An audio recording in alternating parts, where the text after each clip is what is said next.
सीताराम जय सीताराम। सीताराम जय सीताराम। सीताराम जय सीताराम। सीताराम जय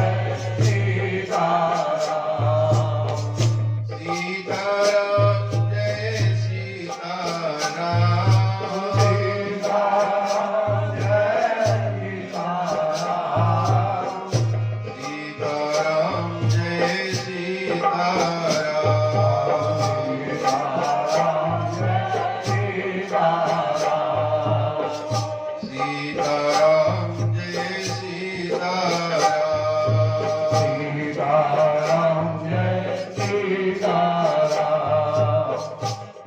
सीताराम जय सीताराम।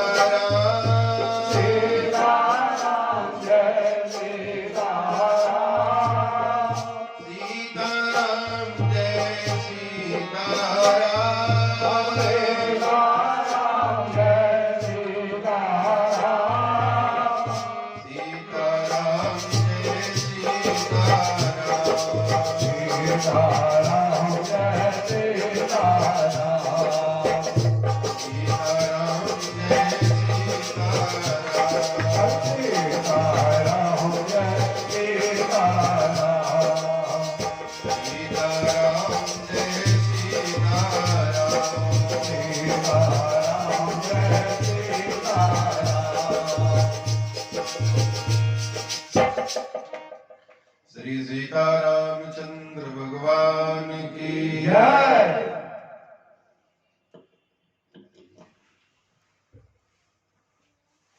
मेघश्यामं पीतकौशेयवासं श्रीवत्साङ्कं कौस्तुभोद्भासिताङ्गं पुण्योपेतं पुण्डरीकायताक्षं विष्णुं वन्दे सर्वलोकैकनाथम्।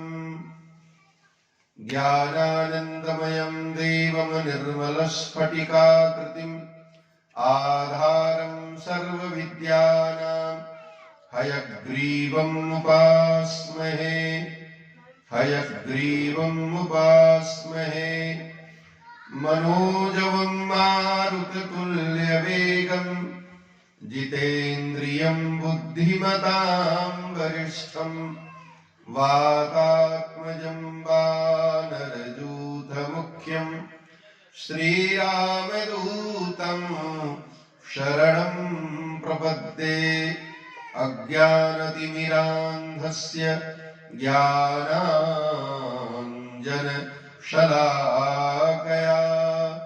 चक्षुरुन्मीलितं येन तस्मै श्री गुरवे नमः। नारायणं नमस्कृत्य नरं चैव नरोत्तमं देवीं सरस्वतीं व्यासं ततो जयमुदीरयेत्।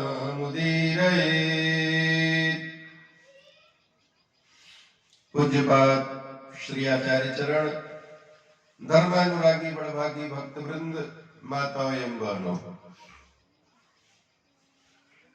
आज मास्टर साहब के जन्म दिन के उपलक्ष्य में हम सभी लोग यहाँ पर एकत्रित हुए हैं। कुछ समय के लिए, कुछ देर के लिए भगवान की चर्चा करने और सुनने के लिए। ये भगवान की बहुत बड़ी कृपा है, बहुत बड़ा अनुग्रह है, बहुत बड़ी करुणा और दया है। जेन केन प्रकारेण मनः कृष्णे निवेशयेत्, जिस किसी भी प्रकार से भगवान का स्मरण होना चाहिए, जैसे भी हो भगवान का स्मरण हो जाए, वह स्मरण सर्वदा ही मंगलकारी होता है।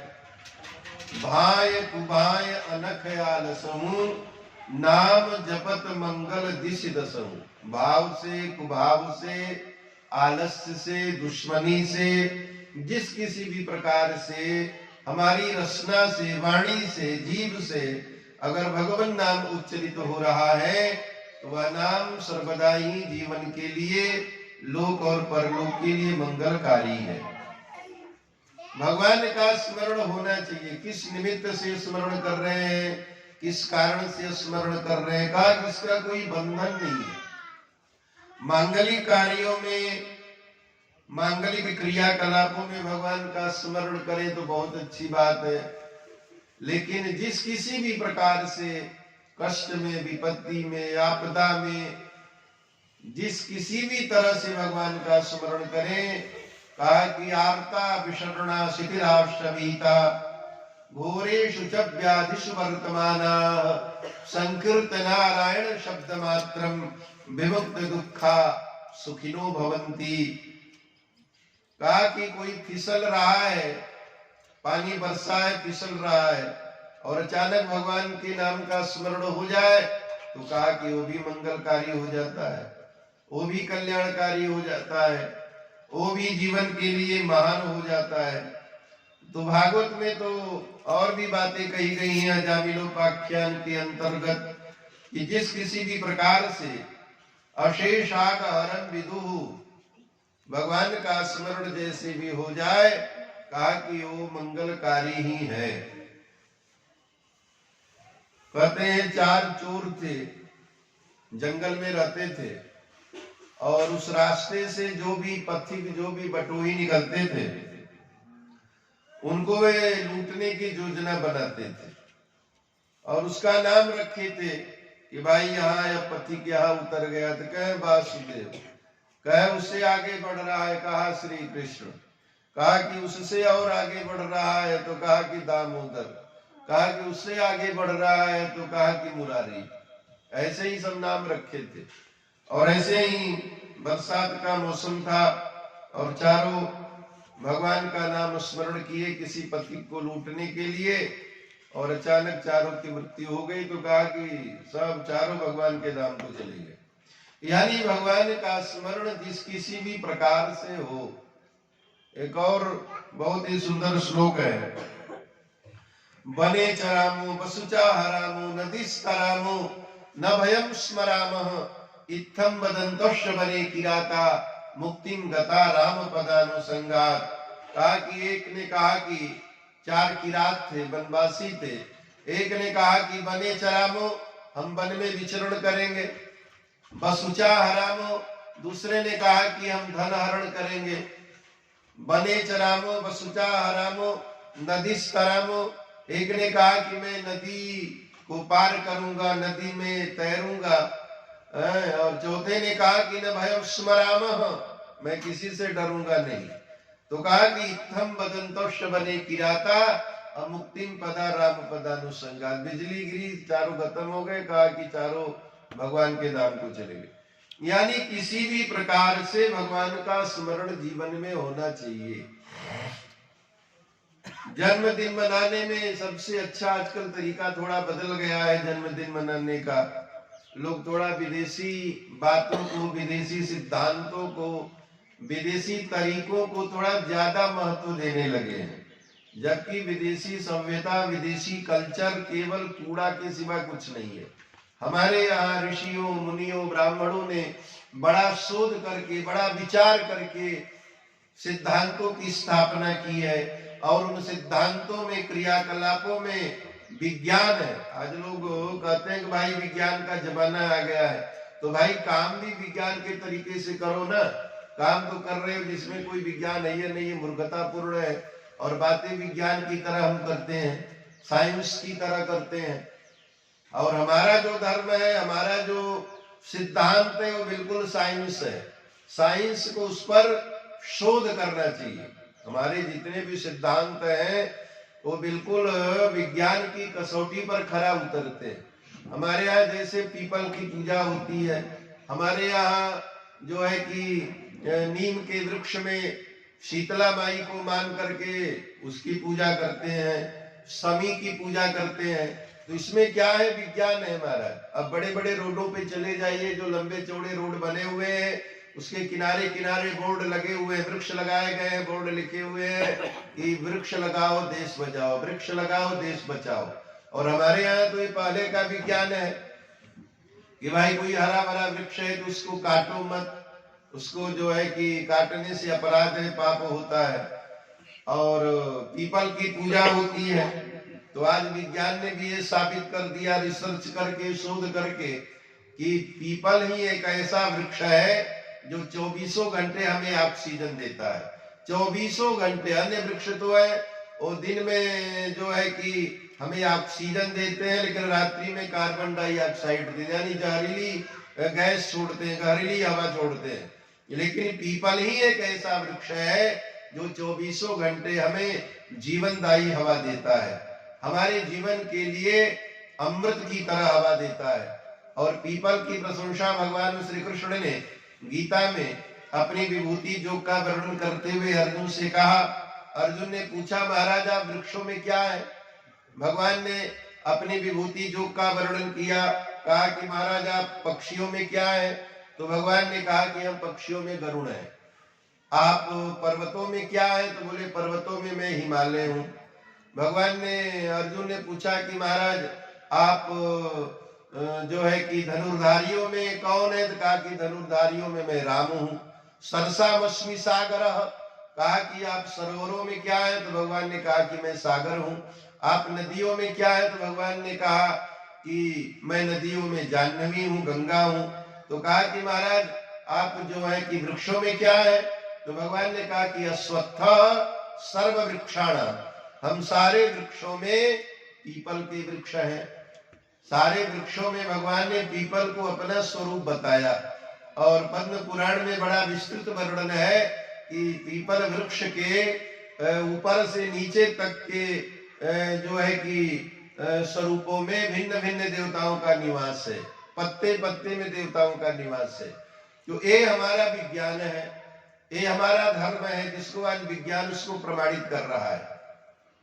तो हमारे यहाँ कोई भी, आप लोगों ने देखा होगा, कार्यक्रम चलता है, अनुष्ठान चलता है, तो सबसे पहले लोग दीपक जलाते हैं, दीपक जला करके रख देते हैं। दीपक का बहुत बड़ा महत्व है और दीपक जला करके रख देते हैं। इसके बाद जो है अन्य सारे मांगलिक कार्यक्रम जो भी होते हैं वो संपन्न होते हैं।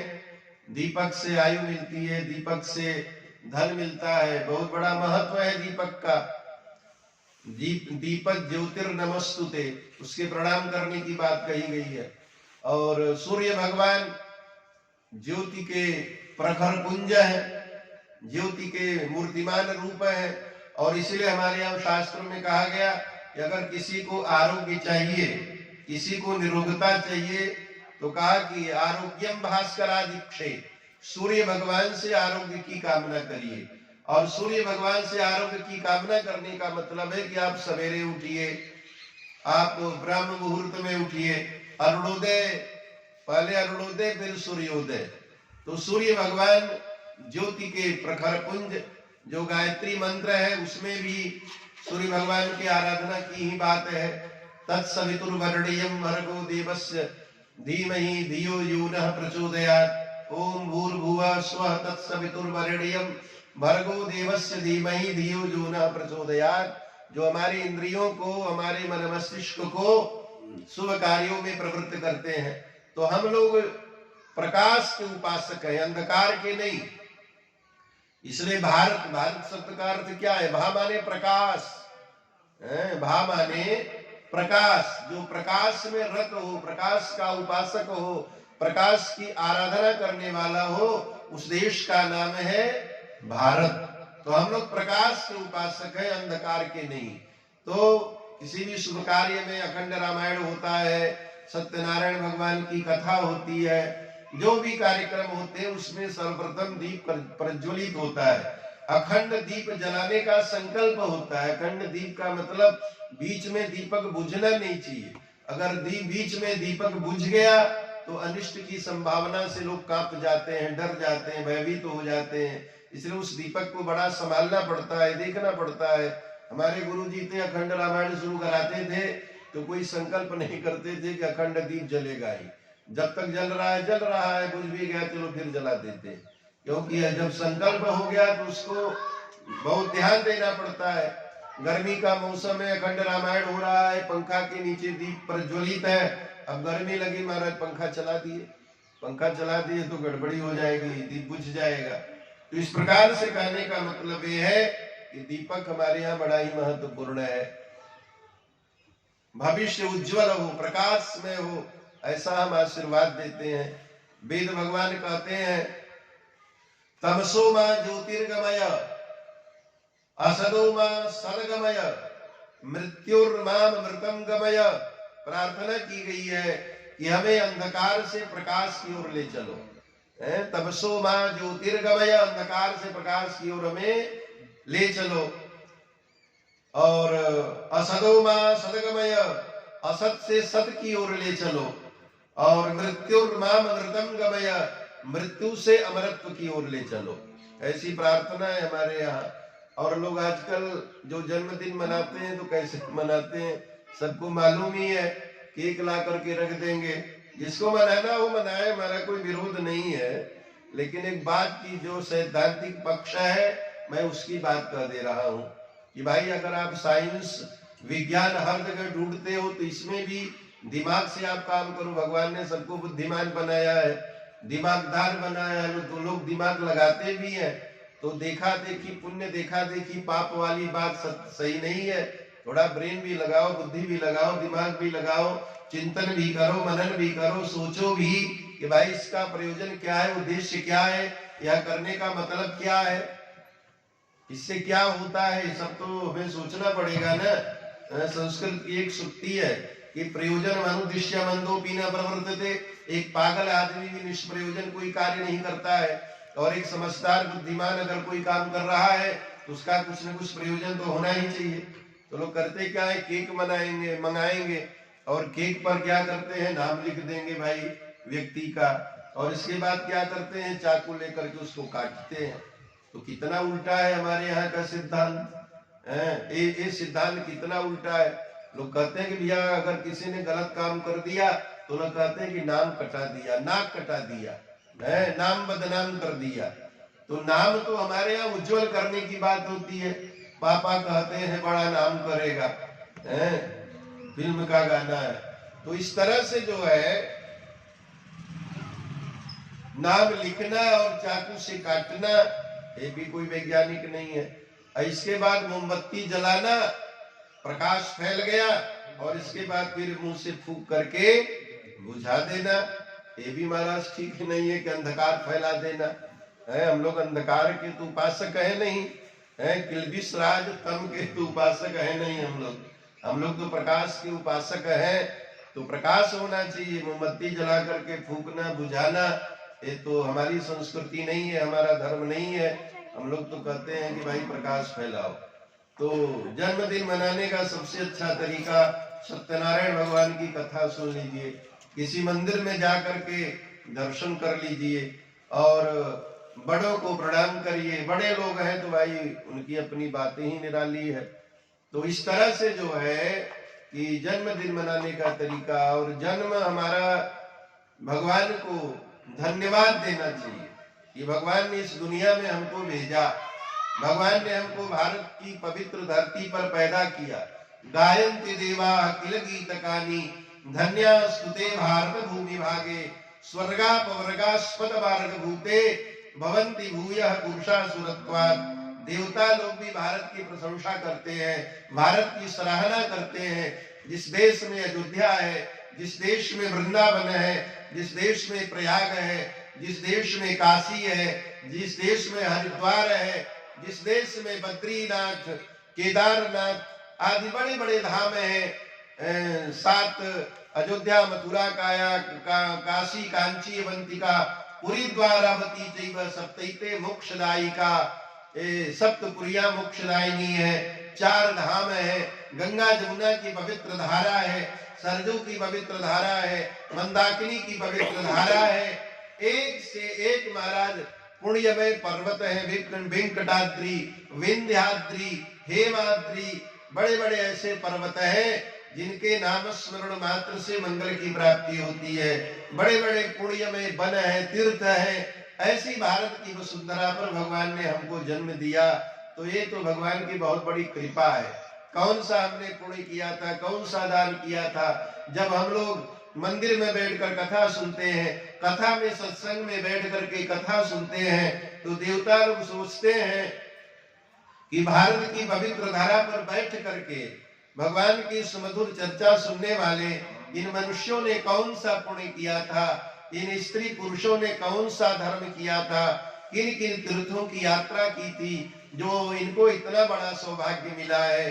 अहो अमीशाम किम कार्य शोभनम प्रसन्न एशाम सुदत स्वयं हरि जय जन्मलब्धम दृशभारताधिरे मुकुंद सेवोपैकम स्प्रियाहिनः। वे चिंतन करते हैं, मनन करते हैं, विचार करते हैं और अंत में इस निष्कर्ष पर पहुंचते हैं कि नहीं, इस मानव शरीर की प्राप्ति किसी पुण्य का परिणाम नहीं है, इस मानव शरीर की प्राप्ति किसी दान और तीर्थ का परिणाम नहीं है, अपितु यह तो भगवान की कृपा का मूर्तिमान प्रत्यक्ष प्रमाण है। यानी भगवान की कृपा से ये मानव शरीर मिला है। एवं संस्कृत चक्रस्ते ब्राह्मणे स्वकर्म भी जीवे दुखाकुले विश्रो कृपा क्वापि जायते। 84 लाख शरीरों में घूमते घूमते घूमते जब भगवान की कृपा दृष्टि पड़ जाती है, भगवान के सामने हम लोग आ जाते हैं, तो भगवान द्रवीभूत हो जाते हैं, करुणा में भगवान पिघल जाते हैं और सोचते हैं चलो भाई इसको एक बार मनुष्य बना दो, शायद ये अपना कल्याण कर ले, भलाई कर ले। तो मानव शरीर जो है भगवान की कृपा का मूर्तिमान रूप ही है।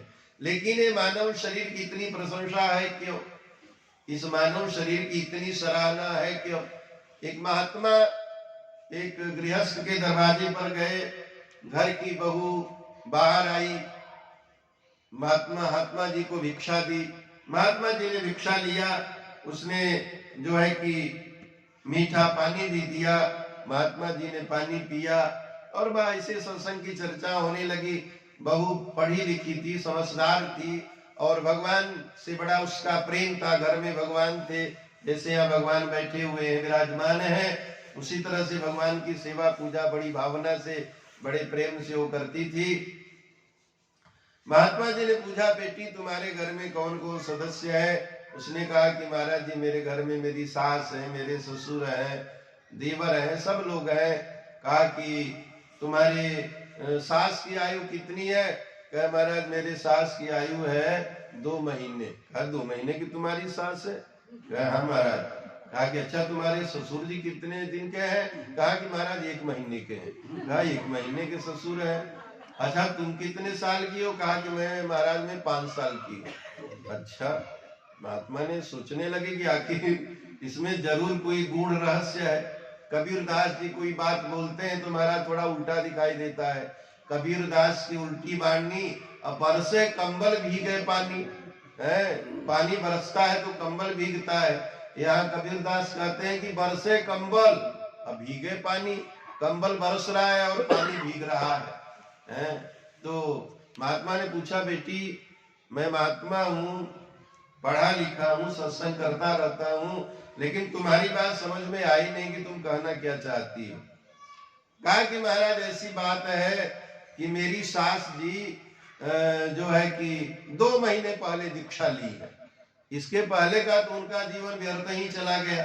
तो 2 महीने की उनकी जो आयु है वह विशेष महत्वपूर्ण है। और मेरे ससुर जी 1 महीने पहले दीक्षा लिए हैं। तो महाराज मेरी दृष्टि में तो 1 ही महीना उनका सार्थक हुआ, इसके पहले का तो जीवन वो जो जिए सब व्यर्थ हो गया। और मैं 5 साल पहले महाराज दीक्षा ली हूँ, तो मैं 5 साल की हूँ और जो अन्य समय बीत गया फालतू बीत गया। माता कौशल्या कहती है, जब राम जी मिथिला से लौट करके आए तो कहती है कि हे राम तुम्हें देख करके मेरा जीवन धन्य हो गया, और जितने तुम नहीं थे उस समय एक प्रकार से मेरा बर्बाद हो गया। जे दिन गए तुम्हें बिनु देखे अते विरंच जनी पा रही लेके। तुमको देखे बिना बेटा जो समय मेरा चला गया, ब्रह्मा से मैं निवेदन करती हूँ, प्रार्थना करती हूँ कि मेरी आयु में उसकी गणना न करें, क्योंकि वो समय तो व्यर्थ ही चला गया। भागवत में बड़ा ही सुंदर एक श्लोक है, तज्जन्म तानि कर्माणि तदायुस्तन मनोवचः नृणाम जेनेह विश्वात्मा सेव्यते हरिश्वर। कहा कि वही जन्म सार्थक है, वही कर्म सार्थक है। तज्जन्म तानि कर्माणि तदायुष तन मनोबच, वही आयु वही मन वही वाणी सार्थक है जो भगवान की सेवा में समर्पित हो। नृणाम देने विश्वात्मा सेव्यते हरि ऋश्वर, भगवान की आराधना में, उपासना में, भजन में, पूजन में थोड़ा बहुत भी अगर समय लग रहा है तो समझिए कि वही जीवन की सार्थकता है, उसी में जीवन की कृतार्थता है, वही जीवन धन्य हुआ। तो जो भी समय हमको मिले भगवान का स्मरण चिंतन करते रहना चाहिए। भगवान का स्मरण चिंतन ही जीवन का सबसे बड़ा फल है। भागवत में और अन्य ग्रंथों में भी आया है, रामचरितमानस में भी काकरसी भुसुंडी जी से गरुड़ जी ने पूछा कि महाराज आप ये बताओ कि जीवन का सबसे बड़ा लाभ क्या है और सबसे बड़ी हानि क्या है। सामान्यतया लोग व्यापार कर रहे हैं, बिजनेस कर रहे हैं, खेती बाड़ी कर रहे हैं, नौकरी चाकरी कर रहे हैं, तो रुपए पैसे के उलटफेर में लाभ और हानि की गणना करते हैं। लेकिन यहाँ पर जो है कि गरुड़ जी ने पूछा कि भुसुंडी जी आप ये बताइए कि सबसे बड़ी हानि क्या है और सबसे बड़ा लाभ क्या है। तो उन्होंने कहा कि गरुड़ जी समझिए कि लाभ सबसे बड़ा भगवान की भक्ति है। लाभ की किछु हरि भगति समाना, अजेहि गावहि श्रुति संत पुराना। हानि की जग एहि सम किछु भाई, अभजियन रामहि नर तनु पाई। कहा कि सबसे बड़ा लाभ भगवान की भक्ति है। बल्कि मानस में रावण अंगद संवाद में गरुड़ जी अंगद जी ने बड़ी विलक्षण बात कही है। रावण ने भगवान श्री राम को मनुष्य बताया, उसी प्रकरण में अंगद जी ने कहा कि रावण तुम इतने वज्र मूर्ख हो कि मैं क्या कहूं तुम्हारे बारे में, क्या कहूं मैं तुम्हारे बारे में। अरे भगवान श्री राम मनुष्य हैं, ऐसा बोलते हुए तुम्हारी जीभ गिर क्यों नहीं जाती है। राम मनुज कसरे सठ बंगा, अधन्वी काम नदी पुनि गंगा, अपसु सुरदेनु कलब तरुरूखा, अन्न दान अरुरस पीयूषा, वैन तेय खग अहि सहसानन, अचिंता मणि पुनि उपल दसानन, असुनुमति मंद लोक बैकुंठा, लाभ की रघुपति भगति अकुंठा। अंगद जी ने कहा कि दुनिया में कुछ ऐसी चीजें दिखाई देती हैं जिन्हें हम सामान्य रूप में ले लेते हैं, लेकिन वो यथार्थ में सामान्य रूप में होती नहीं है। राम मनुज कसरे सठ बंगा, धन्वी काम नदी पुनि गंगा। क्या कामदेव साधारण धनुर्धर है? क्या गंगा जी साधारण नदी है? पशु सुरधेनु और कामधेनु गाय क्या सामान्य पशु है? क्या कल्प वृक्ष सामान्य वृक्ष है? पशु सुरधेनु कल्प तरुरूखा। अन्न दान क्या अन्न दान कोई साधारण दान है, सामान्य दान है? और रस पीयूषा और अमृत क्या कोई सामान्य रस है? कहा कि अन्न दान और रस पीयूषा। वैन तेय खग, क्या गरुड़ जी कोई सामान्य पक्षी है?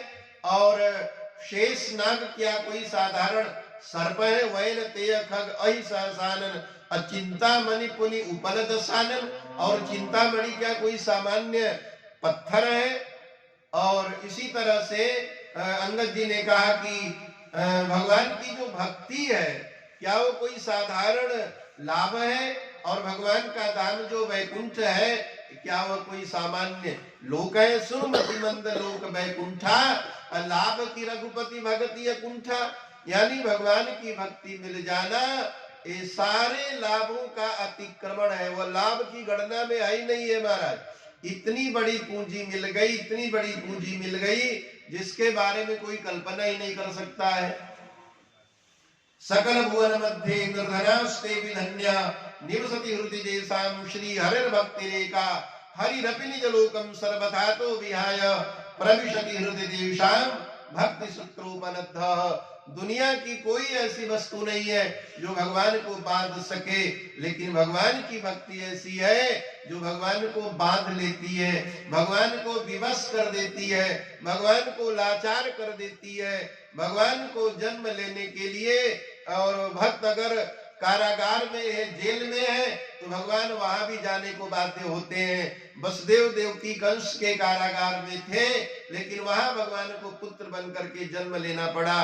भगवान ने नहीं देखा कि अरे यह तो जेल है, जेल में तो अपराधी रहते हैं, और मैं अगर जेल में चला गया तो मैं भी अपराधी हो जाऊंगा। नहीं, भक्त की जो भावना है, भक्त की भावना पर भगवान समर्पित है, भक्त की भावना पर भगवान न्यौछावर है। जहाँ भक्त है वही भगवान है, और जहाँ भगवान है वही भक्त है।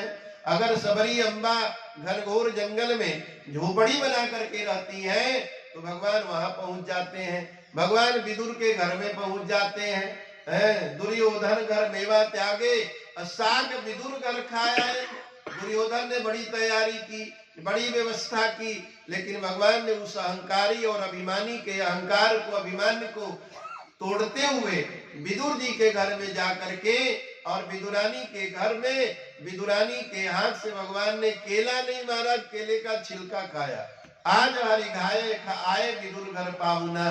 भगवान ने विदुरानी के हाथ से केले का छिलका खाया, केला नहीं अपितु केले का छिलका।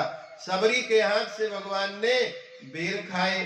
तो ये है भक्ति का वैशिष्ट्य, ये है भक्ति की विशेषता। और इसलिए भक्ति सुतंत्र सकल सुख खानी, लेकिन बिनु सत्संग न पावहि प्राणी।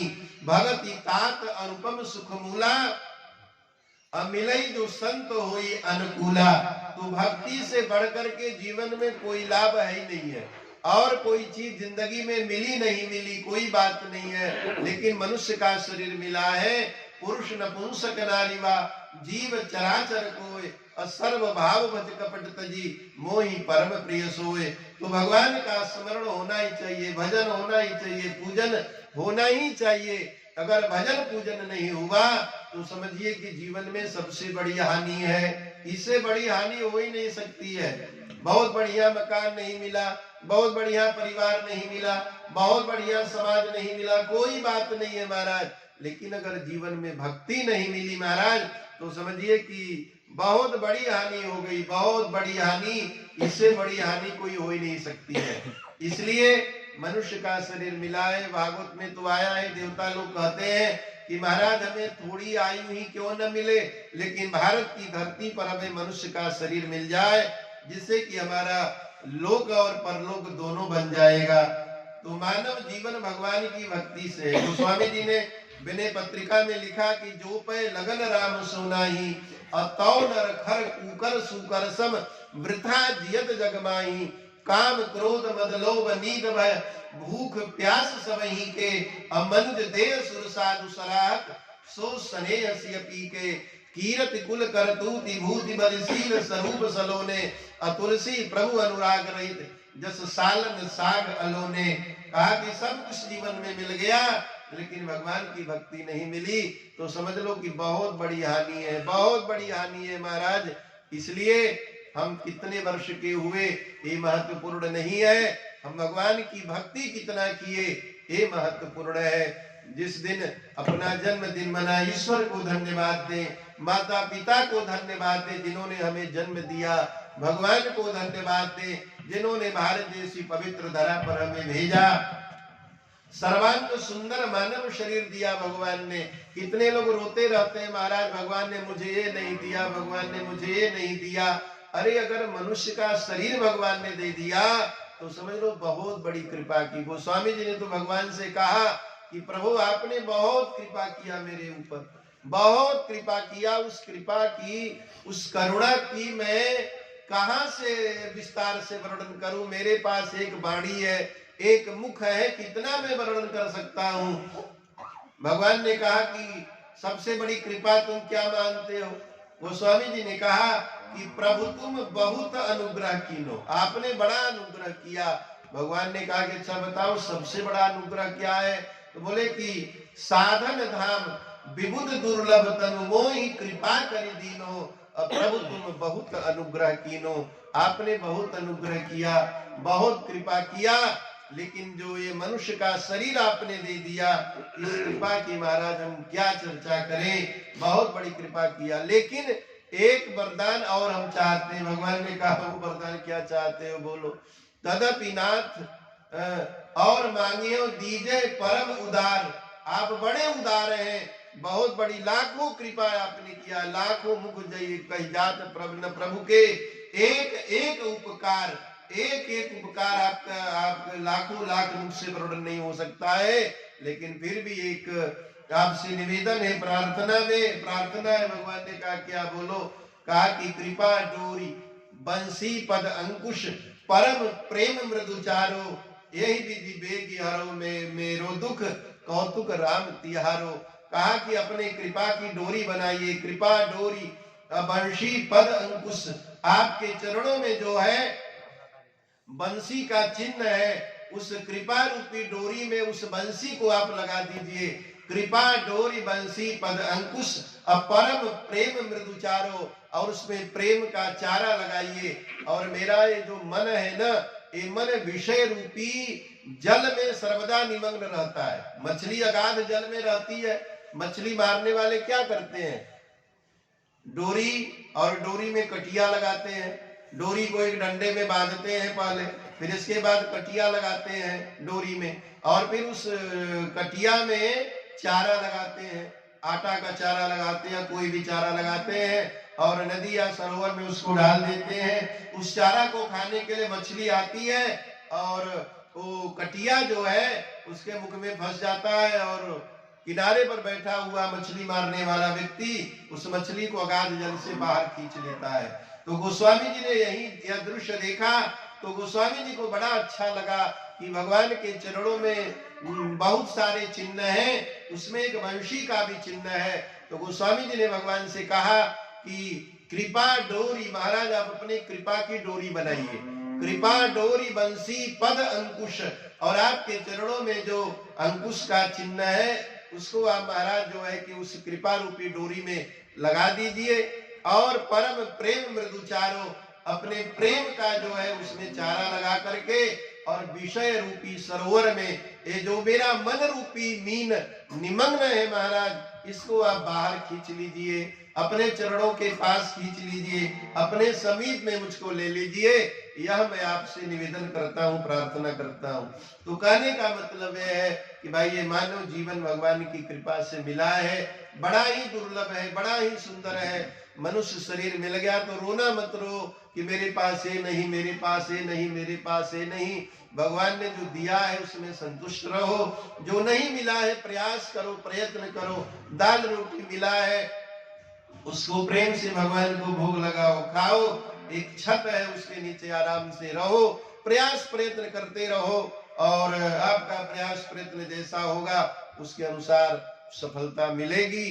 तो इस प्रकार से जो है भगवान की कृपा बहुत बड़ी है हम लोगों के ऊपर, जो सर्वांग सुंदर मानव शरीर दिए हैं। जिसके पास हाथ नहीं है उससे जाकर के पूछो, जिसके पास पांव नहीं है उससे जाकर के पूछो, जिसके पास कान नहीं है महाराज उससे जाकर के पूछो, जिसके पास आंख नहीं है उससे जाकर के पूछो। जो जीवात्माएं भटक रही है दुनिया में, पहले तो भाई लोगों को 4-4, 5-5, 10-10 संतानें होती थी, लेकिन अब तो लोगों ने एक धारणा बना लिया है महाराज कि हम तो हमारे दो, और अब तो हम तो हमारे एक। जो जीवात्माएं भटक रही है नाना शरीरों में, अगर किसी मनुष्य के माध्यम से वो जीवात्मा आना चाहती है महाराज, तो लोगों ने रास्ता ही बंद कर दिया है, वो आ ही नहीं पाएगा।